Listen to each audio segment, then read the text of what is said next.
আজকে বানাবো কাঁচা আম দিয়ে আমের মিষ্টি আচার। আপনারা সম্পূর্ণ ভিডিও দেখতে থাকুন এবং আমার পাশে থাকুন। হ্যালো, আসসালামু আলাইকুম। কেমন আছেন সবাই? আশা করি সবাই ভালো আছে। আলহামদুলিল্লাহ, আমি ভালো আছি।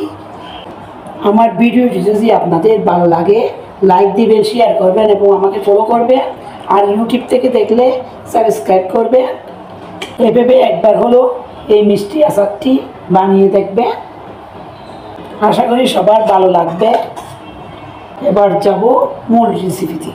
আমি মিষ্টি আচার বানানোর জন্য এখানে আমি 1200 গ্রাম আম নিয়েছি।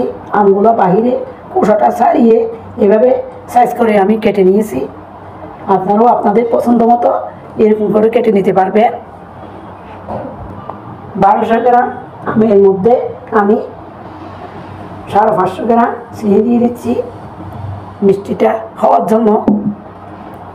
এবার হাত দিয়ে মেখে নিব। সম্পূর্ণ চিনি আমি দিয়ে দিয়েছি।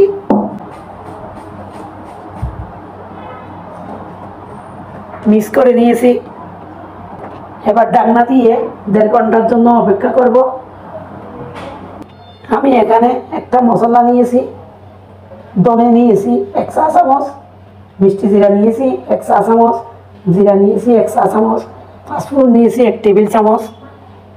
চুলায় একটা কড়াই দিয়েছি। এবার মশলাগুলো আমি ভেজে নিব।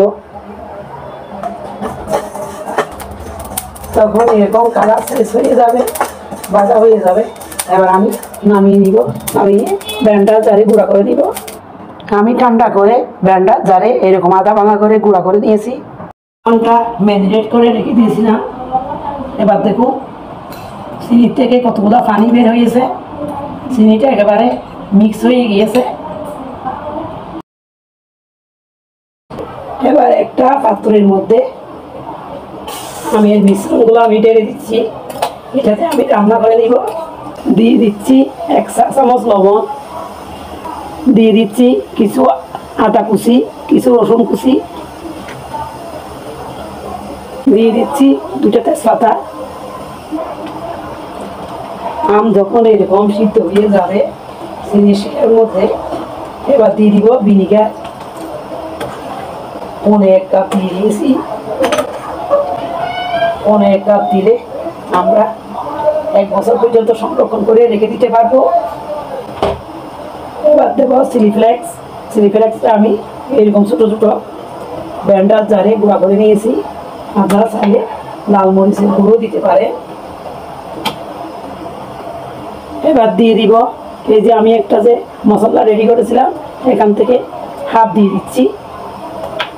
অর্ধেক আমি দিয়ে দিয়েছি। আচারটা আমার হয়ে গিয়েছে। এবার বাকি যে আমি মশলা রেডি করেছিলাম এগুলো দিয়ে দিলাম। আরও 2 মিনিট আমি রান্না করে নিয়েছি। দেখুন এরকমই হয়েছে। এবার আমি ঠান্ডা করে নিব। নামিয়ে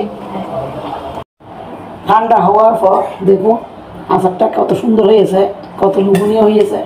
দেখুন খেতে অনেক মজা হয়। এভাবে বাসায় আপনারা খুব সহজে আমের এই মিষ্টি আচারটি বানিয়ে দিতে পারবে। আশা করি সবার ভালো লাগবে। সবাই ভালো থাকবে। আল্লাহ হাফেজ।